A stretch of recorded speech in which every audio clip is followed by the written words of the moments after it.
Hello, and welcome to the Creative Devices Mobile Podcast, a podcast created for all creative devices users to tell their story and to help bring even more creative awareness to the world. Today we are joined by the one and only Widowmaker, Josh. How you doing, brother? Doing great. Glad to be here. Awesome. Yes, glad to have this sit down and, face-to-face video call. We've been so busy lately, we haven't had a chance to really talk since NAMM. Yeah, I mean, a lot of stuff happens at NAMM, and then you kind of get back home, and it's just like, okay, damage control, and then what do I need to take care of? And I know we're both grinders, so I know we both had our plate full as soon as we got back. Yeah, it's been crazy. But what's been going on with you? Pretty much. So my day-to-days consist of recording tracking bands. I gig with an emo tribute band on the weekends, and then I'm constantly creating ads for different brands and different people. And NAMM was really cool in the sense that like I got to set up like more collaborations with different people and stuff like that. But it came with a lot of work. So I just finished an ad for Buried Alive, Charles Caswell. So he Okay. has a Barry amp with audio assault. So I just made an ad for that. So, um, every day's, I just wake up and I go through the list and I go, okay, what needs to happen today? Okay, I have a session. We're going to do vocal tracking, like today's vocal tracking day. And then I need to get these pieces edited. And then okay, is there any songs I need to learn for the weekend? Because as a cover band, you're always constantly trying to keep everything fresh. So my brain just kind of just goes crazy every day. I'm like, okay, what is this list that I need to go through? And I just start tackling everything. And then on top of that, I fix arcades and stuff like that. So I keep getting like on top of all that, like, hey, this one arcade needs us to go service a couple arcades. And there's not really a lot of guys, especially in my area, who know how to fix these things. So the job always like gets landed on me. Where like I have some guys who will do some work, but once the problem gets to like a certain point, it's like, okay, Josh has to come in. So, I'm just trying to keep my head on straight and get to everybody like as much as possible, whether it be gigging, tracking, creating digital assets, or creating content. I've been trying since I got back from NAMM. There's like so much content I want to create personally for myself, but it's just like, oh my God, how do I have time to get to it? So. Well, I mean, it's good that you're busy, even though it's a pain sometimes. At least you always have something to do. Yeah. That's My awesome. ADHD it runs wild. So like I like that I do a lot of different things because I get to keep it fresh, but sometimes it's really hard to like close something and I really have to like, come on, that needs to get done, that needs to get done. So it's a fun thing to balance. I feel like I'm playing like Sims or something where like, oh my God, the stove is on fire and like the cat needs to be fed or like, you know what I mean? Like I'm Mhm. constantly just juggling everything left and right as much as I can. But I try to do my best to get to everybody and most importantly, make sure that every job is done with like the care that it needs. You know what I mean? I don't like half-assing anything. So I make sure everybody's completely satisfied at the end of the day. Awesome. That's important. I don't think everyone takes that into consideration. It's a good thing that you do. Well, Yeah, I mean, relationships are a big deal, even between you and me. So you have to take care of everyone and water the plant as much as possible. yeah, that's awesome, man. Speaking of which, I mentioned I like that shirt you're wearing. Shout out to Creative Devices. I see we both like black. Yes, I mean my whole wardrobe is nothing but like black shirts of brands and bands. So like Yeah. I stay stocked up. You know what I mean with the latest black wear. Awesome. So you obviously talked about the things that you do and what you have going on. For whoever's watching that may not know who you are and what you do, please introduce yourself. Tell us who you are, where you're from, what you do, etc.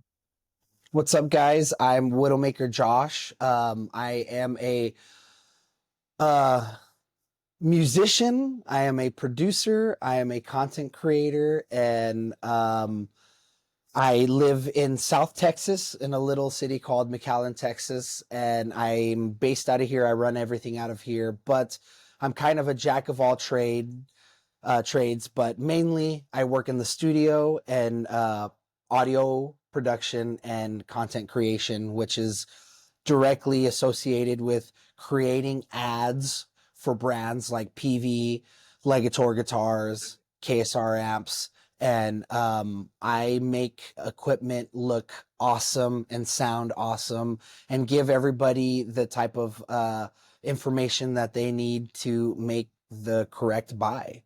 So anything that has to do with video and audio production, that's pretty much where I put my brain to. So Okay, that's awesome. So, also, it never ends.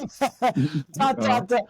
I feel like Game of Thrones when she's like the queen of this and the throne.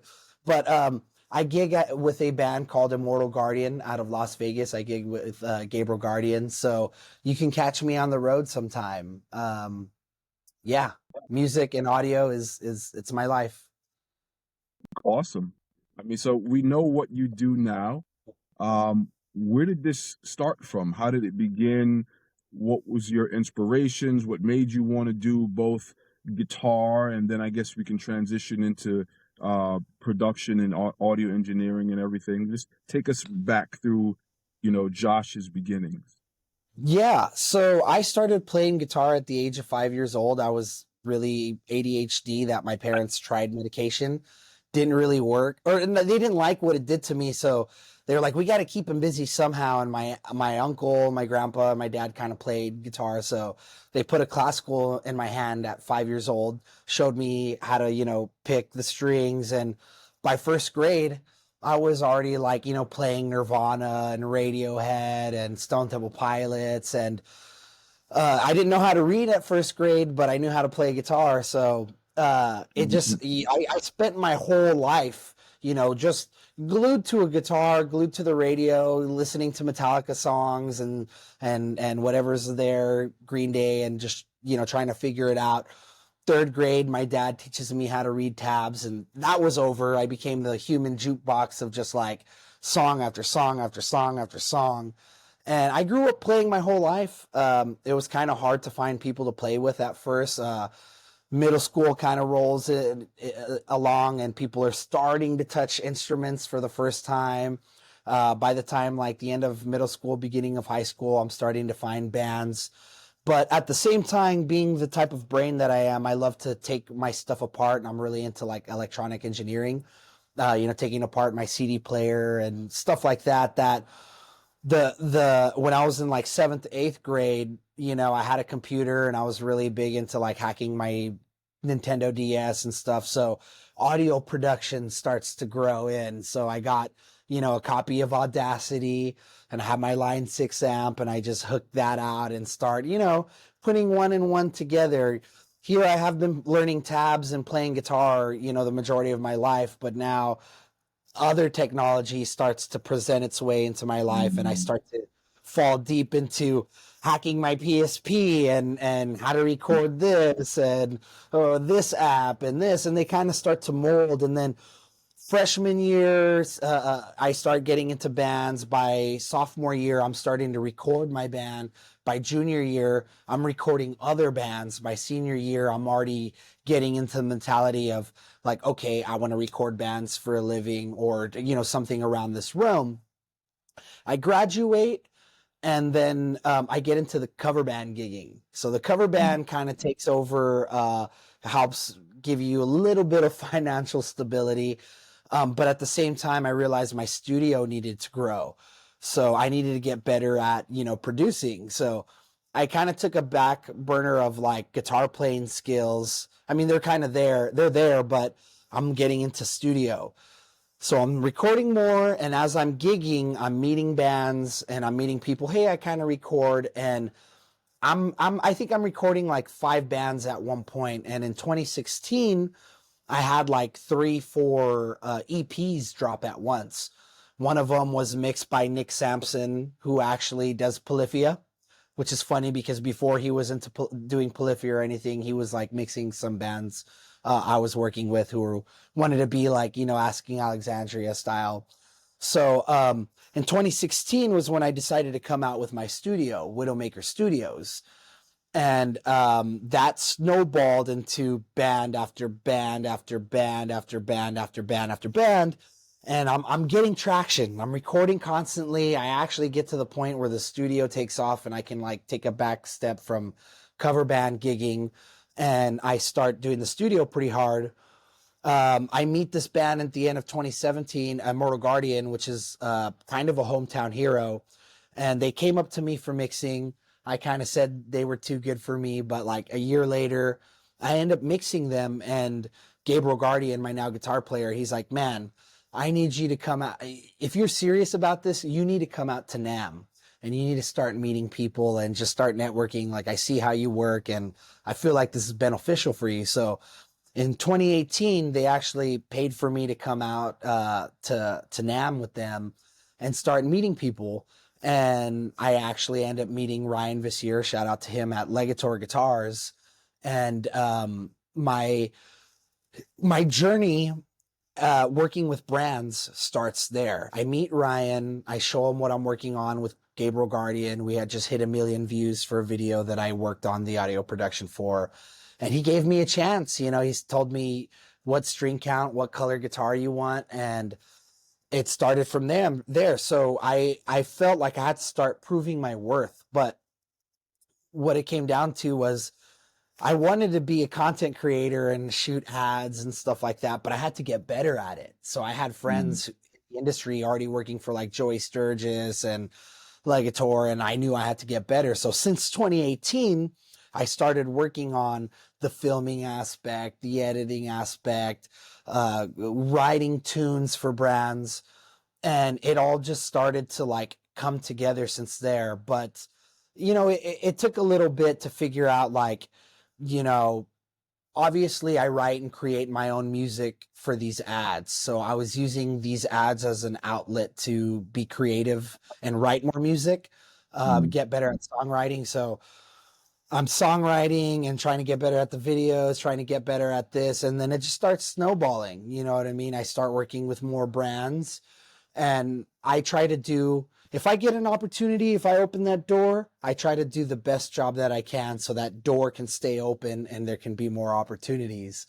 And like I said, working the relationship, I try to do a good job, a good job, a good job, and cultivate a nice community of people so that not only when I start working with the new brand, that new brand kind of comes into the ecosystem of brands that I've already been working with, and we all get to help each other out in some way or form. But so I'm working with brands. In 2020, I joined Immortal Guardian, a touring band, as a bassist. I tour with them for a good bit. It actually wasn't until 2023 that I jumped up to guitar player, because I'm really a guitar player, not a bassist. I was just like filling in the spot for a moment. But it's taken a lot of time, it's taken a lot of build, to prove to people that I can be the man for the job, whether it be video ads, whether it be recording your next album or touring or putting on a great performance, which is a big deal. Mm. I'm a performer at the end of the day. I grew up playing. I started with the guitar, and that's where I lie. I love to perform for people. And if you have ever seen any of my shows live, you kind of get exactly the energy that comes along with my performance. So yeah, that sums up the most of it. There's a lot that I'm kind of like smoothing over, but that is, Mm. the journey of Josh from 5 years old to Josh 31 years old today. Nice, nice. Incredible story, man. Thank you for sharing. Appreciate that.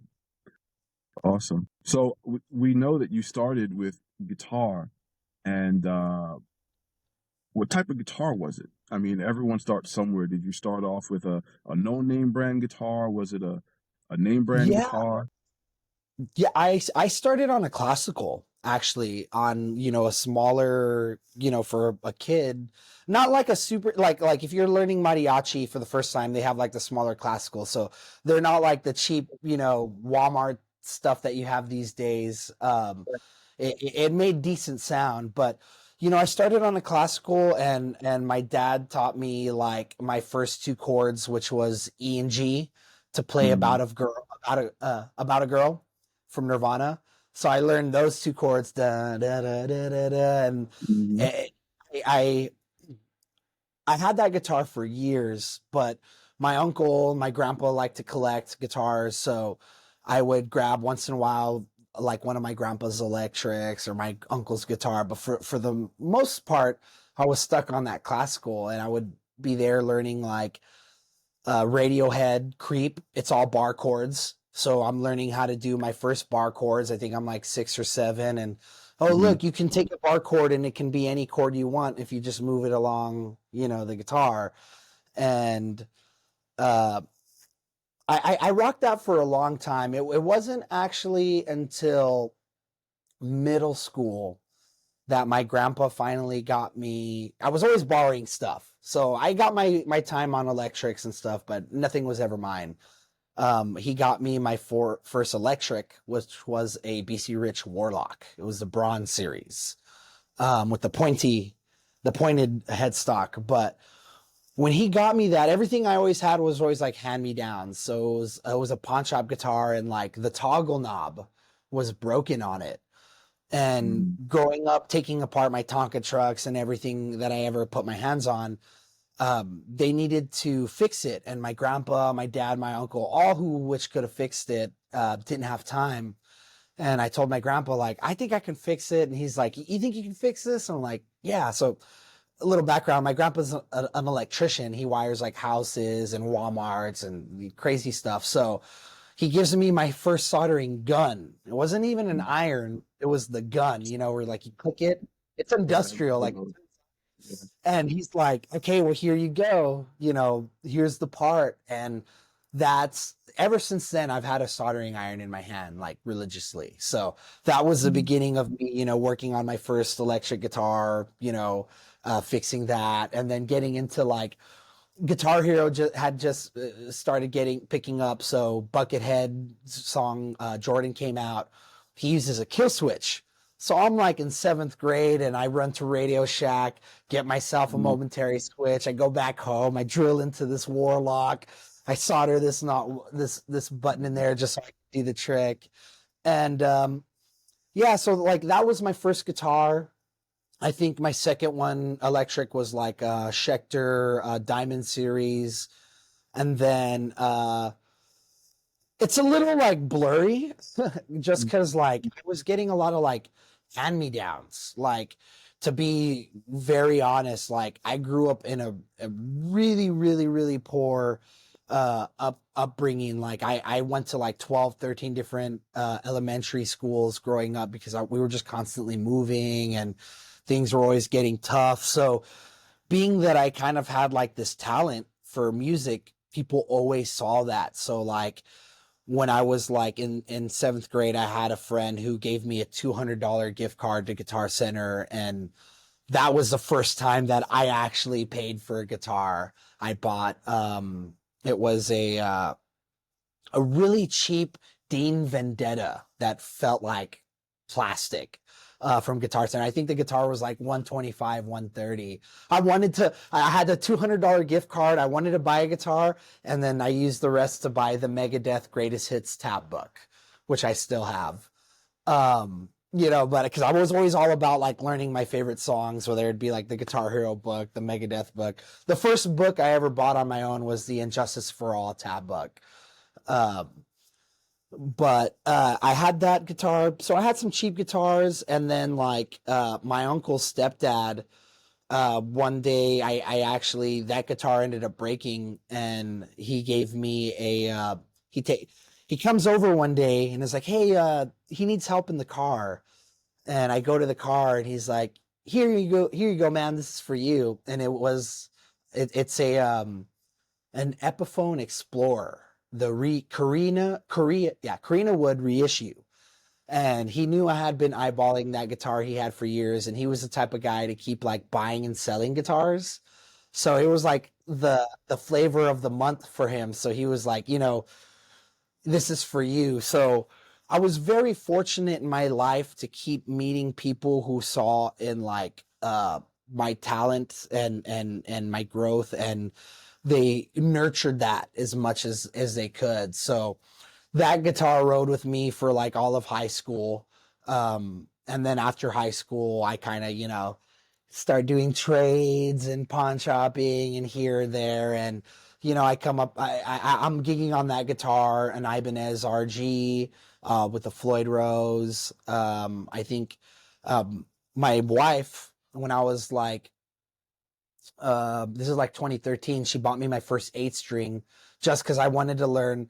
I hear something I like, I gotta learn it. So I heard Animals as Leaders, and I was like, I gotta learn this. Well, how do you learn this? Well, you gotta have an 8-string. So she got me an 8-string. I start that journey in 2018, which is good because 2013. In 2018, when I met Legator, the first guitar I asked for was 8-string. So I decided to kind of become the 8-string guy, if you will. So I've been the 8-string guy for a bit, and it actually happened that like I would have people like, I have a friend, Trevin Days of Days Custom Guitars.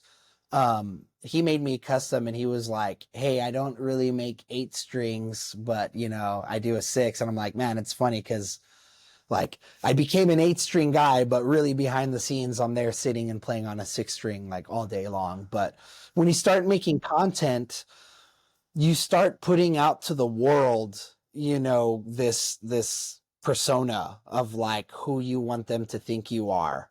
And it's still growing in the sense where like, who is Widowmaker Josh? And he's so many things that even the videos that I put out, it's really hard to pinpoint like, what does this guy do? And every time I try to have conversations with people, they're like, oh, well, I see you do this and stuff and this. And it's like, yeah, that's like one corner of my brain that goes off, but there's just so much that goes on in my world. I can't. Even this conversation, you're asking on like what guitar that I start with, and it just goes off on the off the tracks. Well, listen, it was a little while ago, and I know sometimes it's hard to remember going back past a certain amount of time. I sometimes have trouble remembering going past a certain amount of time because, when you go through so much in life, you have so many memories to sift through, right? Yeah. Like you, let's just say I didn't have much growing up, and people also recognize my musical talent. And I was fortunate enough to have people like you um, help support that. And I think we need more people like that today. I don't see enough of that happening in today's world, and I would like to see more of it. That's how we create wonderful creators such as yourself. We need more people to help do that. We definitely do. And I think it takes people like us who've like really truly have come from like the bottom to understand what it feels like, being on this side. And, I see both in the sense where like I've seen people who grew from the bottom and they've always gotten the shit hand of things, and it's so hard to get out of that mentality.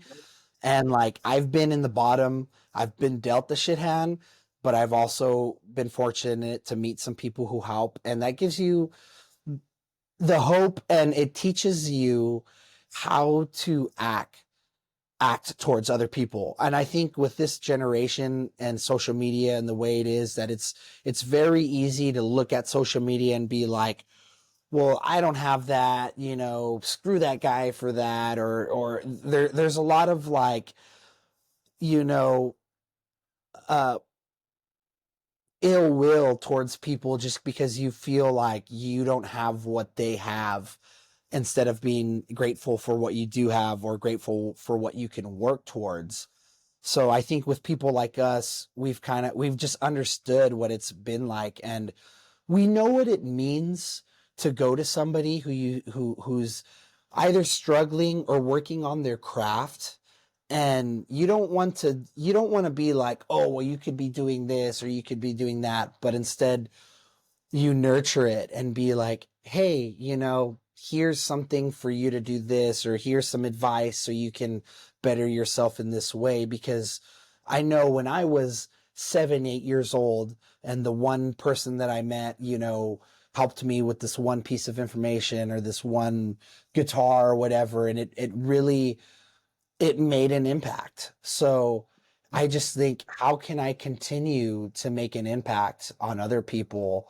And I just really wish that other people would adopt the same mentality, where it's like, hey, I see you killing it on social media. I see that you got good at this. You know what I mean? I'm not even going to hate, man. Like, I see exactly all that it took to get there. Like, what can I do to help? Or, like, I'll share your stuff or whatever it may be. We all need to realize that at the end of the day, this bubble is very small, and the only way it's going to get bigger is if we all nurture each other and try to bring each other up like as much as possible. Yeah, I completely agree. And, we came from very humble beginnings, and we have a decent amount of stuff now, but it took a long time to accumulate and a lot of work to accumulate. And I think a lot of people don't realize that. They just look at what we have and think that, oh, these guys just have all this stuff. It was a lot of work over a lot of time to get what we have. And there's still so many people that have so much more than us. And instead of complaining about what we don't have, we're just trying to work to attain more, Yeah.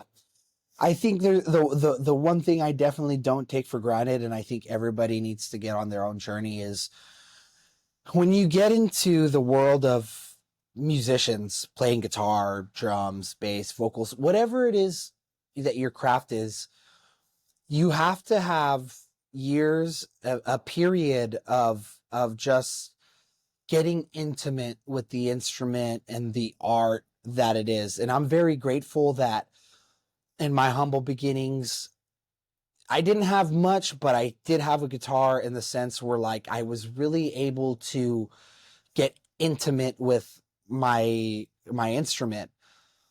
And I mean, when I say like get intimate with it, like it says so much, because there's minute details of the way you hold the guitar, the way you pluck a string, the way you put your hands on the neck, that it feels. And I can't explain to anybody, and good players, you can always tell, because they can't explain that. But when you see somebody who plays a certain way, you understand that because you went through it. And I've had some people in the industry who are like content creators, but they also play guitar or they play drums, and they're like, yeah, but you're talented, but you play, you're this, and they say it in a way that it's like, like they're not jealous, but they're almost mad at it. And it's like, you know, I just, it's nothing to be mad at. It's just, if you love something so much, you're gonna go and just feel it with your body and soul.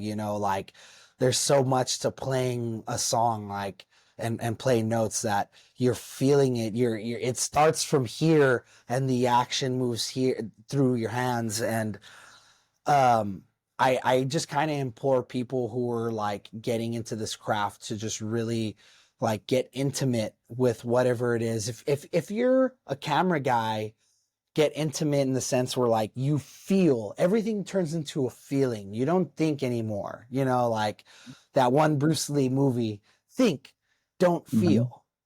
It's like your finger pointing to the moon. Don't pay attention to your finger, or you're gonna miss all the heavenly glory that lies behind it.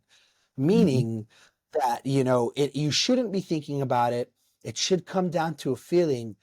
But the moment that you start to focus on one thing is the moment that you start to lose touch with everything else that lies behind. So you have to flow with everything as much as possible. And I don't know exactly where I'm going this, but I guess I'm just trying to let people know, like, if you love something, you really just got to dig in deep and turn off who the person is and turn on who you are with this instrument, and make that one. So Absolutely, man. That was great advice. Definitely. And like you said, once you reach a certain level of, and it's funny that you say intimacy, but it it really is in a way. You have to connect to the instrument in a way that you can't really explain any other way except to say to be intimate with it. Because when you be intimate with someone, you connect with them. That's basically what it is. You have to connect with that the instrument, you know? the time and space, the time it takes you to put your hand on the board to pluck a note through, it has like a feeling and a calculation to it. And like when you're Mhm. playing, let's say you're playing a super hard song and you're playing it in front of a crowd and you've practiced the song a bunch, but it's just like you see the notes start coming at you and you get so comfortable that you're able to swoop and turn and dodge and dive and like do all these things to meet the criteria of performing that song. But that's just like part of the intimacy that I'm trying to explain, where like that the timing of this song is slower, so when you go to for that note, there's a big feeling of air between you and that note, and there's time, and you're manipulating it, and you're really just, I don't know how to explain, you're swerving with everything versus playing the note. Oh, the note's coming Right, up, let me play it. Oh, the note's right, coming up and then playing it. It's not that. It's like right. anticipating the notes coming up and Hmm. I'm catching it and I'm Right. pulling it and I'm Hmm. throwing it.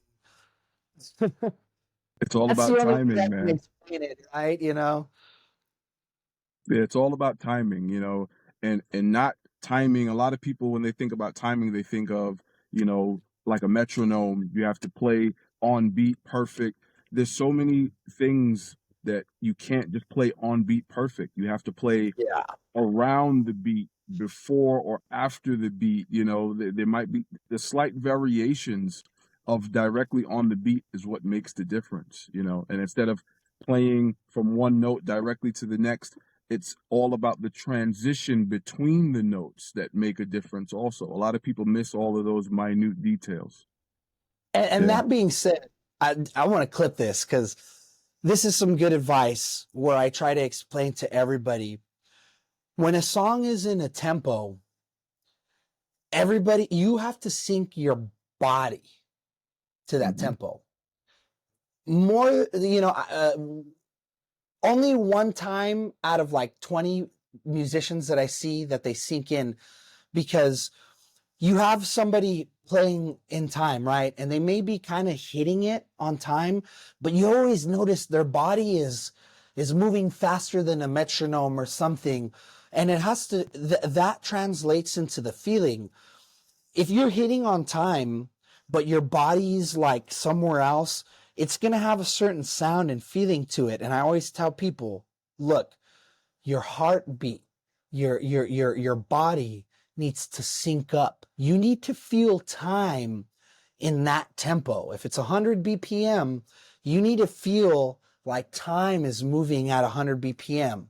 Because you could be moving fast and go 1, 2, 3, 4, 5, hit the metronome. But when your body goes 1, 2, 3, 4, there's a sudden ebb and flow to everything. So when you're playing something, you really have to sync your breathing, your almost, heart rate to the tempo that you're playing.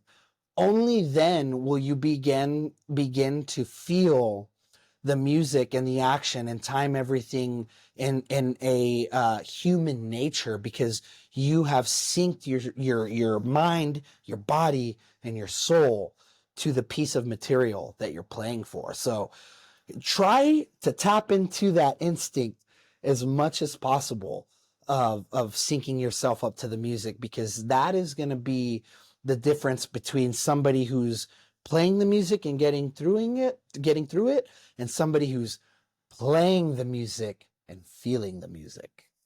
Absolutely. It's I've noticed a lot of people that practice with metronomes and they're like perfectly on time with everything. That's great, but you have to think of music as music. You have to think of it more in terms of feeling and emotion. So when you hear a song, you can hear melodies in your head and you can start humming and singing along to something that you think, oh, that would fit. And when you start humming and singing along, everything isn't always going to be perfectly. Sometimes it's going to be, moving around, like you said, moving around the beat. You have to hear the melodies and feel the melodies around the beat and in a certain way, in a certain rhythm, and you have to play it in a certain way and in a certain rhythm. Everything isn't always direct. You have to feel it. Music is a feeling, Yeah. you feel And it and other people feel it. they do. And you have to, like, what was I going with this? I totally blanked out. It's okay. You have to, like, I forgot what I was gonna say. So brain farted. Listen, it happens. It happens. Yeah. But But yeah. you really have to just sync yourself with what's going on, and oh, that's what I was gonna get to. An instrument is there to get out the ideas that you have in your head. And I think when you let the instrument dictate what you're playing, there's a big disconnection. And yeah, you can put your hands on a guitar and make something pretty cool without knowing like what's going to come out. People do it all the time, every day. But when I started playing with like Immortal Guardian, and it really has to come here first. You really have to hear it in your head first.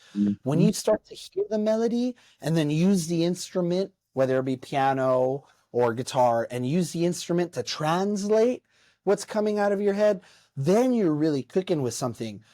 And that also comes back into getting intimate with your instrument, where you feel so comfortable with guitar that when I hear this note, I know that I can go,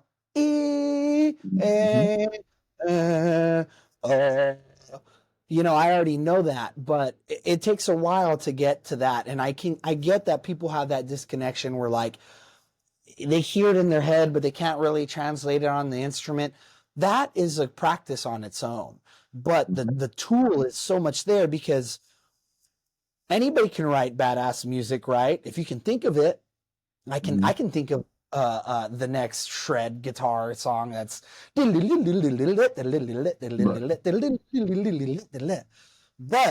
how do I put that down and bring it into this world? That's where you as an artist have to figure out, your medium, guitar, piano, drums, and bring it into this world. So you really have, feeling it comes along with hearing it. I've seen like a cheat sheet for Zappa, and one of the rules is for sitting musicians, right? Guys who are just coming in to sit in for the night. If you don't hear it, don't play it.